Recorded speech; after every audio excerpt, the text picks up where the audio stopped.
तो आज हम एक ऐसी कहानी में उतरने वाले हैं जहां प्यार है, धोखा है और एक रूहानी इंतकाम। ये कहानी है एक ऐसे बलिदान की जो मौत के बाद भी खत्म नहीं होता।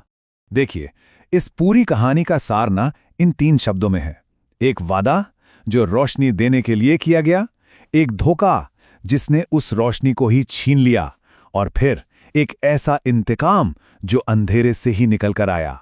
तो चलिए कहानी के पहले हिस्से में चलते हैं। जगह है एक बंद कमरा और वहां बिस्तर के नीचे एक बहुत ही खौफनाक राज छिपा है। और यकीन मानिए, जब ये राज खुलेगा ना तो सब कुछ बदल जाएगा।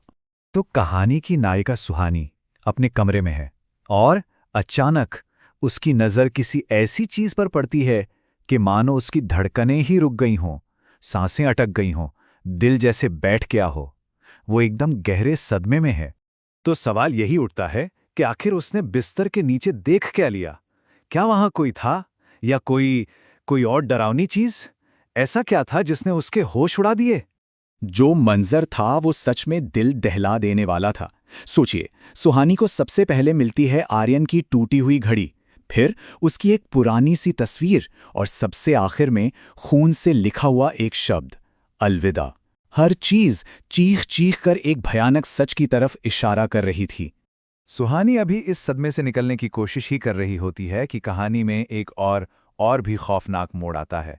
अब उसका सामना एक ऐसे सच से होने वाला था जो उसकी पूरी दुनिया को हिलाकर रख देगा। उसी पल उसके कंधे पर एक हाथ आता है। वो डर के मारे पलटती है और देखती है कि सामने उसका पति विक्रम खड़ा है। लेकिन वो उसे संभालने नहीं आया था। वो उसे देखकर हंस रहा था, एक बहुत ही बेरहम डरावनी हंसी।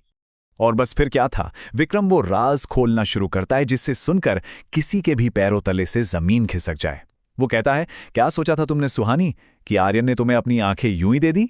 नहीं, वो एक सौदा था। तो ये सौदा आखिर था क्या? देखिए, एक तरफ था विक्रम का वादा कि वो सुहानी के पिता का सारा कर्ज माफ कर देगा और सुहानी को हमेशा खुश रखेगा। और दूसरी तरफ थी कीमत, जो थी आर्यन की आंखें और फिर उसकी पूरी की पूरी जिंदगी। ये कोई सौदा नहीं था, ये तो एक तरह से कत्ल का इकरारनामा था। लेकिन विक्रम की हैवानियत यहीं पर नहीं रुकी। वो आगे बताता है कि बिस्तर के नीचे वो जो कुछ भी मिला था वो सब उसी ने रखा था। पता है क्यों?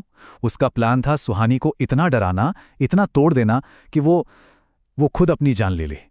अब कहानी अपने सबसे डरावने मोड़ पर आ पहुंची है। कहते हैं ना, जब इंसानियत अपनी सारी हदें पार कर देती है तब शायद कोई और ताकत अपना खेल शुरू करती है।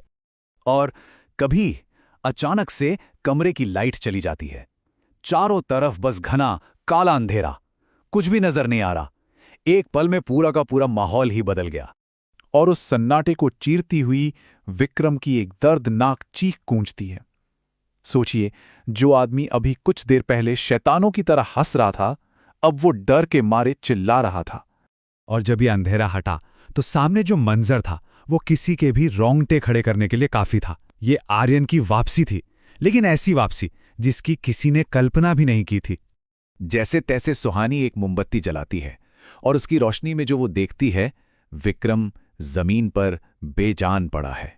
उसके गले पर हाथों के गहरे नीले निशान हैं, जैसे किसी ने पूरी ताकत से उसका गला घोटा हो। और दीवार पर ताजे खून से कुछ लिखा था। दीवार पर लिखे शब्द थे, मैंने अपनी आंखें दी थी सुहानी, अपनी रूह नहीं। और मैंने तुमसे कहा था कि मैं तुम्हें अंधेरे में नहीं रहने दूंगा। ये आर्यन का वादा था जो उसने मौत के उस पार से आकर भी निभाया। ये वादा भी था और एक खौफनाक इंतकाम भी। और ठीक उसी वक्त सुहानी की नज़र खिड़की पर पड़ती है, जहां उसे एक धुंधला सा साया दिखाई देता है। वो साया बिल्कुल आर्यन जैसा था, बस फर्क इतना था कि उसकी आंखों की जगह सिर्फ और सिर्फ खाली गहरा अंधेरा था। मतलब आर्यन की रूह वहीं मौजूद थी। विक्रम की मौत से इंसाफ तो हो गया, लेकिन कहानी यहां खत्म नहीं हुई, बल्कि ये अपने पीछे कुछ ऐसे सवाल छोड़ गई जो एक नई और भी उलझी हुई पहेली की शुरुआत करते हैं। सबसे पहला और सबसे बड़ा सवाल तो यही है कि क्या आर्यन की रूह अब भी सुहानी के साथ है? क्या वो हमेशा एक साये की तरह उसके आसपास रहकर उसकी हिफाजत करेगी? और फिर आता है वो आखिरी सवाल जो एक बिल्कुल नए राज की ओर इशारा कर रहा है।